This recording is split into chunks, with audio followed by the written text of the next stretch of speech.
Olá, boa noite. Seja bem-vindo ao Jornal da Record. Metroviários entraram em greve a partir da meia-noite em São Paulo. Micro e pequenas empresas não vão sair do Simples Nacional por inadimplência. Supremo manda processo de impeachment de Wilson Witzel recomeçar do zero. Agora, no Jornal da Record.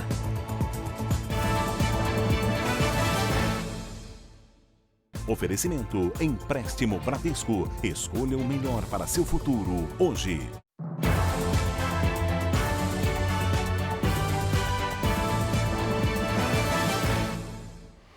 O metrô de São Paulo está parado desde a meia-noite por causa de uma greve. A Giovana Rizardo está em uma das estações. Boa noite, Giovana. Os passageiros que chegam no começo da madrugada conseguiram embarcar? Oi, Patrícia, boa noite para você e a todos. Conseguiram sim, entre meia-noite e meia-noite e 15, ainda tinham passageiros que estavam embarcando aqui no metrô. Agora a porta só está aberta para quem está desembarcando. O metrô só vai reabrir às 4h40 da manhã. Mas por causa da greve, muitas linhas vão estar totalmente paralisadas. É o caso da linha 1 azul, da linha 2 verde, da linha 3 vermelha e da 15 prata.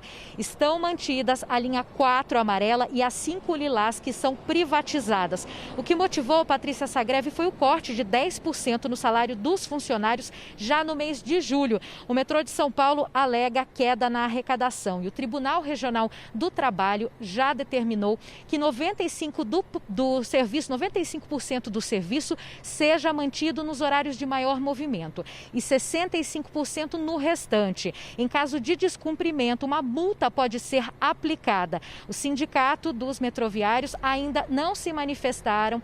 O sindicato, aliás, não se manifestou se vai cumprir essa decisão. E a circulação de carros por causa da greve, o rodízio foi cancelado. Os carros vão poder, então, circular nesta terça-feira. Patrícia. Obrigada, Giovana, pelas suas informações. E a Receita Federal deu uma boa notícia para micro e pequenas empresas. Ninguém vai ser excluído do Simples Nacional por inadimplência. Vamos a Brasília com a Nathalie Machado, que tem todas as informações. Oi, Nathalie, boa noite. Oi, Patrícia, boa noite a todos. A decisão atendeu a um pedido do Serviço Brasileiro de Apoio às Micro e Pequenas Empresas para ajudar esses negócios que enfrentam dificuldades devido à pandemia. Um levantamento exclusivo do Sebrae revelou que as pequenas empresas começaram a se recuperar dos danos causados durante a quarentena somente em junho. No ano passado, a inadimplência levou à exclusão de 506 mil empresas desse regime, que unifica os tributos federais, estaduais e municipais em prestações mensais.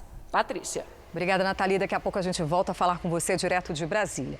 Vamos ao levantamento mais recente sobre a pandemia de coronavírus no Brasil. Segundo o Ministério da Saúde, o país tem hoje 2.442.375 casos de Covid-19, com 87.618 mortos e 614 registros nas últimas 24 horas. Ainda de acordo com o boletim do Ministério da Saúde, 1.667.667 pacientes estão curados e 687.090 seguem em acompanhamento.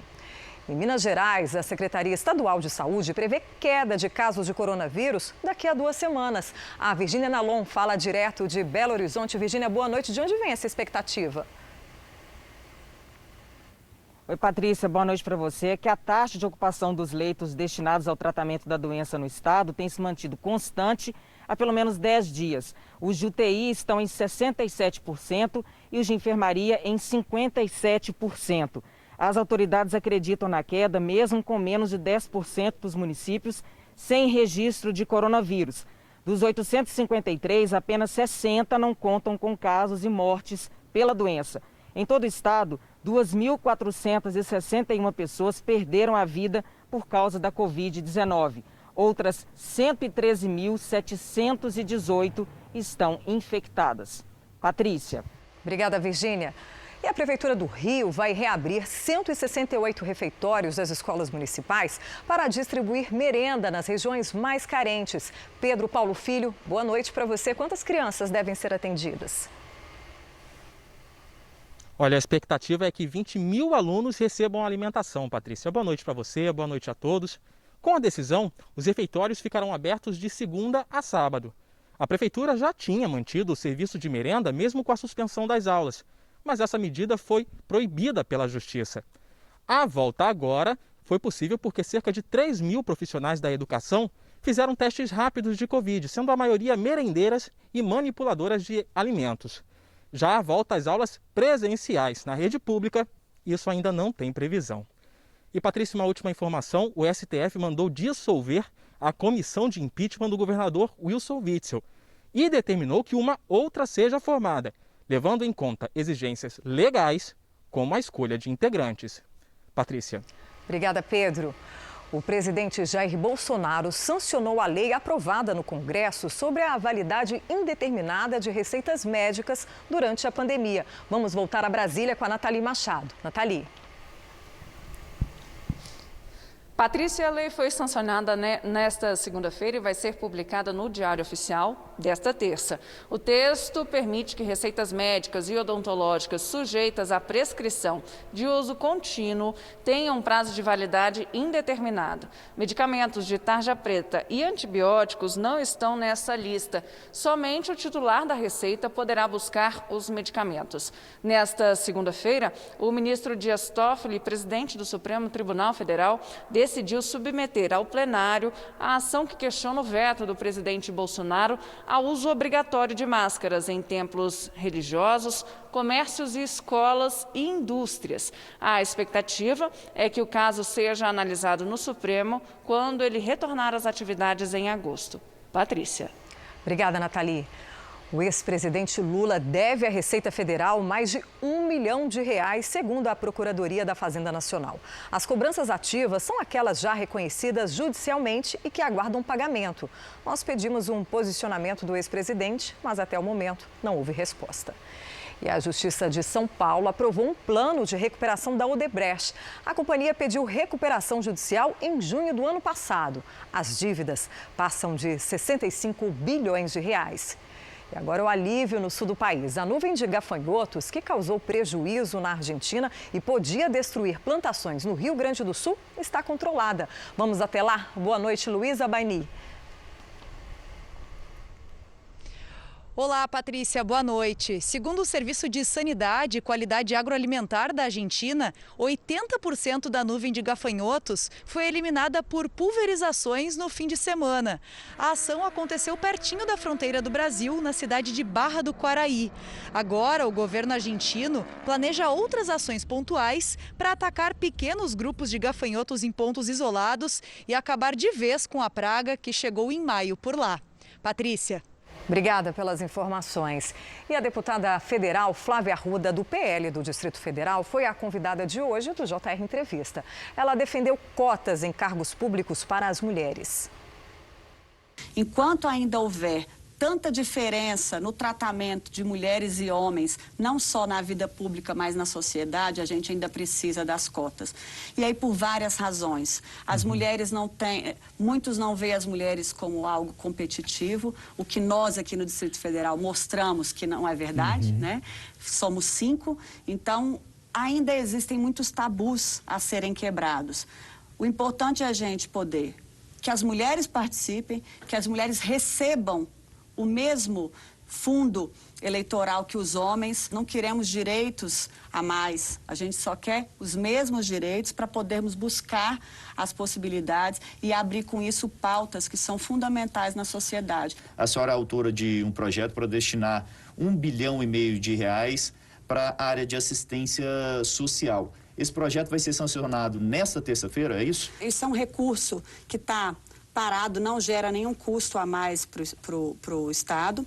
Isso é um recurso que ficou parado até o dezembro de 2019, que não foi utilizado por conta de vários problemas, às vezes falta de projeto, falta de execução. Falta de execução. Então é um fundo de assistência que fica parado no valor, no montante de R$1,5 bilhão e que agora, no momento de pandemia, a gente pode resgatar esse fundo e distribuir para os estados e municípios. Isso é também, cada um tem o seu valor especificado do que não foi utilizado. Para dar um exemplo, só aqui no Distrito Federal é um valor de R$23 milhões de reais. Num momento como esse, você possibilita as secretarias de assistência comprar desde cesta básica para quem está precisando, que hoje são muitas pessoas que estão passando necessidade, a infraestrutura de CRAS, CREAS, contratação. A senhora trabalha como coordenadora de uma comissão externa de combate à violência contra a mulher, também é membro da comissão, né, de combate à violência contra a mulher da Câmara dos Deputados.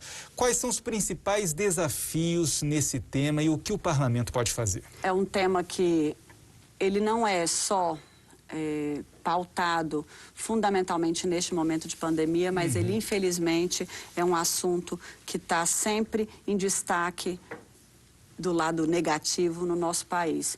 Nós somos o 5º país que mais mata mulheres no mundo. Esse é um título que ninguém queria ter e o papel da comissão externa é de trazer isso, né? Colocar um holofote nessas políticas públicas que são implementadas em cada estado e município. O papel da comissão é ver como é que essas políticas públicas estão sendo implementadas. Acidentes com motociclistas representaram quase 80% das indenizações pagas pelo seguro DPVAT no primeiro semestre deste ano. Direto de Brasília, voltamos com a Nathalie. É com você. Patrícia, de janeiro a junho deste ano foram pagas 158.728 indenizações pelos seguros de danos pessoais causados por veículos automotores de via terrestre, o DPVAT. Pouco mais de 125.300 foram direcionados a vítimas de acidentes que envolveram motocicletas. Os números são parecidos com os registrados no primeiro semestre do ano passado. A informação divulgada pela seguradora que administra o DPVAT mostra que a maioria dos benefícios ficou com pessoas que tiveram algum tipo de invalidez permanente. Em seguida, vem o reembolso de despesas médicas e auxílio a famílias de motociclistas indenizadas por morte. O seguro DPVAT é obrigatório, existe desde 1974 e pode ser solicitado até 3 anos após o acidente. Patrícia. Bom descanso, Nathalie. E o número de casos de coronavírus na China bateu recorde nesta segunda-feira. A correspondente na Ásia, Cíntia Godoy, tem as informações. Boa tarde aí para você, Cíntia. Oi, Patrícia, boa noite para vocês. Olha, foram 61 novas infecções, o maior número desde abril. E a maioria desses casos, Patrícia, é de contaminação doméstica, ou seja, transmissões que ocorreram dentro do território chinês. Os registros foram em províncias tanto do leste quanto do oeste da China. O medo de novas ondas pandêmicas se espalha também por outros países da Ásia. Nas últimas 2 semanas, Hong Kong registrou 1.164 novos casos. Por isso, o governo decidiu retomar restrições de segurança na região. A partir desta semana, o uso de máscaras volta a ser obrigatório. As autoridades também decidiram fechar restaurantes e reuniões com mais de 2 pessoas estão proibidas em Hong Kong. Patrícia. Obrigada, Cíntia. E uma escola na Indonésia achou uma maneira de garantir a educação presencial durante a pandemia. Apenas 6 alunos do Jardim da Infância são autorizados por dia. E na sala de aula, as crianças são protegidas por essas caixas transparentes, feitas de plástico. E essa edição do Jornal da Record termina aqui. Outras informações no Fala Brasil, às 8h45 da manhã. Fique agora com as imagens e assuntos que marcaram esta segunda-feira. Boa noite para você.